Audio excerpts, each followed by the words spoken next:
本身我係一個物理治療師，為病人提供物理治療服務。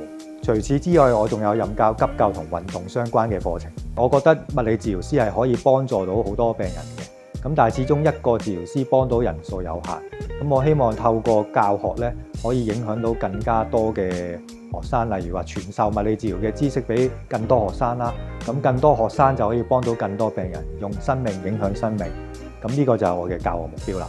物理治療助理基礎證書課程係一個入門課程，同學畢業之後，我建議可以橫向發展，修讀其他課程嘅，例如職業治療助理基礎證書課程啦、醫護支援人員基礎證書課程同埋急救課程嘅。因為呢啲課程都係配合翻人口老年化呢個大趨勢，可以幫助同學咧入行啦，同埋可以喺醫護行業將來晉升。